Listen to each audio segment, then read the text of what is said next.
So, Kev, it was this week in trading history, going back to 1997 in the middle of May, when the IPO of Amazon occurred. And For those that are listening, it's just Patrick's put up a photo, and it's a picture of Jeff Bezos when in 1998.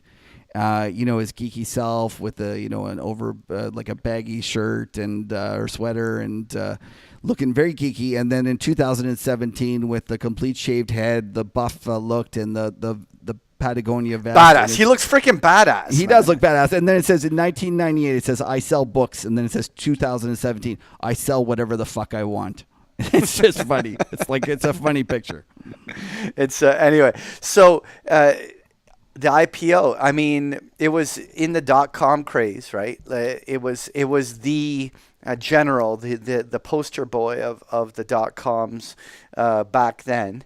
And obviously during the crash, it also wiped out like 90% of its value back then, but it stayed the course, right? And it's a dominant player today.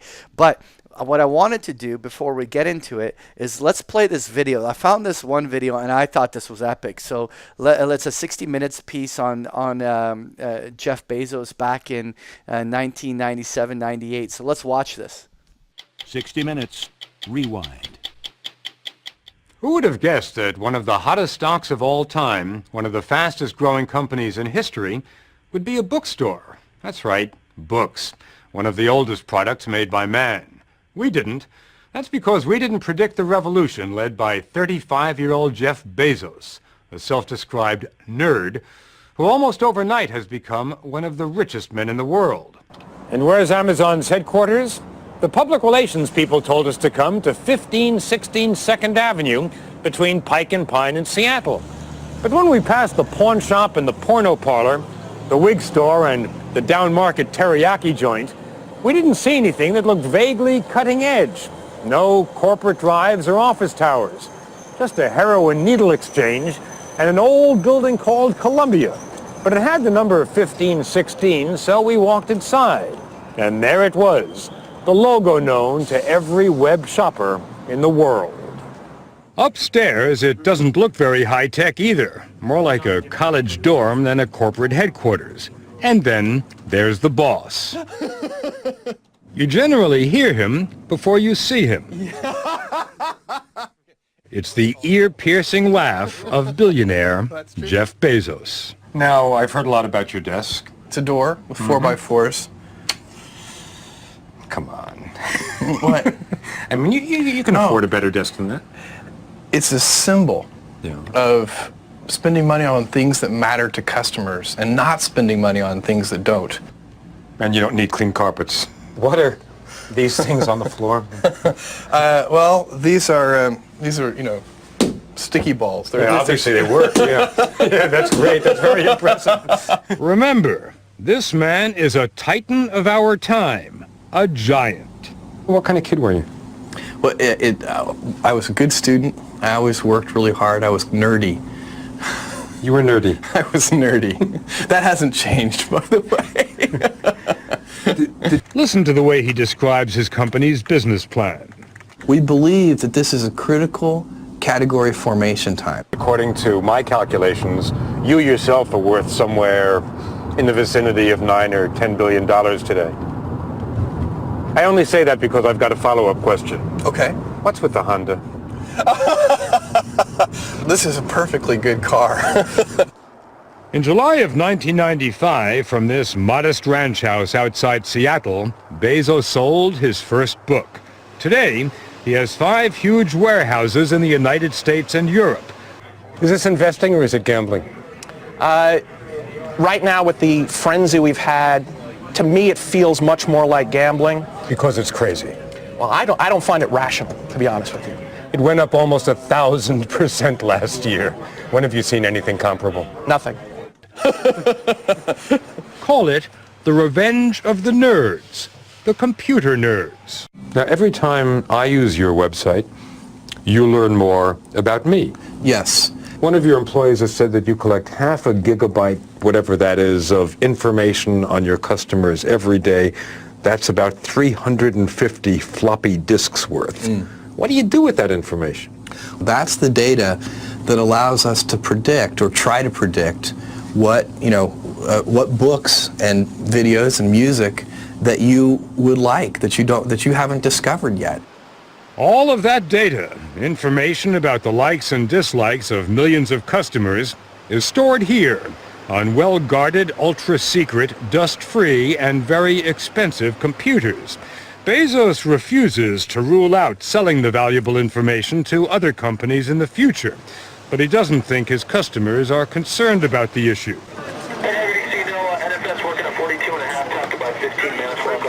And Wall Street isn't concerned that Amazon has never made a profit, not a dime. In fact, it lost $125 million last year. The company says it's investing for the future. Skeptics say it would have to sell every book being sold in the world today to justify its stock price. I think my generation grew up with Sears. And Amazon is worth 20% more than Sears is worth in market capitalization. How do you view that phenomenon that Amazon today is worth more than Sears? Investors are focused on the future. Amazon has growth potential that Sears doesn't. A couple of geeks who sketched out some software could destroy Sears Roebuck. That's the beauty of technology and the microprocessor. We've never seen anything like it. But history has seen revolutions before, one thing supplanting another. Could Amazon and its tributaries be flowing towards the shopping mall and eventually drown it out? If you were running Walmart today, would you feel threatened by Amazon? Absolutely. Would you decide to go after them? Absolutely. So Patrick, the part that I like best was at the beginning when they were trying to find the place and they were inundated with porn shops, kerfuffle, And like the needle exchange. The needle exchange. The heroin needle exchange. And the desk is just hilarious. Like, But okay. First of all, it's epic that would, like, he went from that. I thought it was really cool. Like, it shows the house that he sold his first book from, him still driving his Honda car. Yeah. Even though he's worth billions, he says, "Oh, it's a perfectly fine car." But what got me was when they were talking about people's data. Yeah. So wait, it was funny when they talked about people's data and they said it fit on X number of floppy disks. No, that's per day. Yeah, I know. But Everything's floppy referenced. disks, we got to tell our millennial listeners what floppy disks are. That's like an archaic form of kind of memory for computers that we used to use. One of those. A floppy disk, but there was the harder disk, and I think the harder disk. Correct me if I'm wrong. Was like 64 megabytes. No, so there was there was a 5 1/4, and then there was a 3 1/2, and I don't remember the 3 1/2. I thought the 3 1/2 were so 64 megabytes. There's just so many jokes in here that we are missing because don't forget, Jeff Bezos is, first of all, he's no longer driving around in his shitty little Honda, whatever it is, Accord. Yes. He's flying around the world with his mistress, and he's changed tremendously. And $100 billion does that to a person. I think. And then the other thing is, I don't think from all the rumors and stuff, I don't think he has the same problem about the little Mr. Jeff Bezos. Google it. Okay, let's continue. Okay, all right. So this we're doing back to back because this is just too good. So Amazon hit $1 trillion capitalization at its peak before it kind of reversed, and at the same time, Jeff hit $100 billion in net worth, becoming I think at the moment one of the richest, if not the richest man in the world. Was he the richest? Well, I'm not sure, but I think he might have been. But then the divorce halved him. Yeah, they halved him. Oh no, that's awful. Yeah. Anyway, but there was another American tycoon who we have to talk about. I thought it was a perfect way to bridge the two together, and so I wanted to circle back to this week in history when John Rockefeller had his Standard Oil Company It was in 1911. It was, I think, like May 15th of 1911, going way back, like more than 100 years ago, where it was forced to break up due to the fact that it was deemed a monopoly. And so I have a little story going back to the Rockefeller. So he was like born 1839. His father was like a traveling botanic physician. And as a kid, he would help his family get by raising turkeys. And Whoa. so they moved to Cleveland, Ohio, in 1854. So he was in his teens at the time, and so at the age of 18, he started as a bookkeeper at a local produce broker, making 50 cents a day. That was a lot of money back then. And there were, I guess it wasn't a lot of money, but that was what he was getting paid. But when the bosses refused to give him a raise, he went out and started his own business competing with them. And so he got into the produce commission business. But this is the interesting part, is because the business soared for him, and his biggest business came supplying the Union Army with supplies during the Civil War. So he went through the Civil War, and he was supplying the Union Army throughout the whole Civil War with all the produce and supplies, everything, grains and other things, and making a commission on it. But this was incredibly important to his story, because he established, because of the success of his business, a great reputation and credibility with all of the bankers. So what ended up happening was in 1859. A few years later, was the first American oil well was discovered, and that was in Titusville, Pennsylvania. I said pardon? I said pardon, but and that actually, it's in Pennsylvania. It's not that actually far from us here. We're here in Toronto. It's actually like 300-400 kilometers south of us. Like it's a 3-4 hour drive from Toronto here, where it was the birthplace of the oil industry. It was the first American oil well, and it's created in 1862. A few years later, the Pennsylvania Oil Rush. And what was amazing about that was back then, oil was like the internet. The average person had no idea what the future of oil was beyond a few visionaries. But back then, gasoline cars or airplanes didn't exist, and so really, all the uses of oil weren't like it was the use in kerosene lamps or something like that. And so no one really knew the future of oil, right? But John saw the opportunity, but he saw the opportunity not in drilling for it, because he saw all these drillers like going bankrupt, but he saw the opportunity in refining it. And so a year or two later, when in like 1863, they built a railway between Pennsylvania and Cleveland, because he's out in Cleveland, Ohio. John was ready to go into business, and he had all the banks backing him, and he went and fired up one of the oil refineries. And so what was cool about that, he hired all the technology guys to go through the refining process, and he pioneered, how to create paraffin wax for candles and waterproofing, or tar and all the other kind of byproducts of oil in the refining process. And this is when the whole party got started, because in Cleveland, Ohio, there was like 26 of these refineries. And 5 years later, by 1869, he ended up acquiring like 22 of them. But this is where the relation back to Amazon is that he basically threatened all these competitors by basically showing him his books and showing him how he can run a loss much longer than they could, and that he was going to basically bankrupt all of them.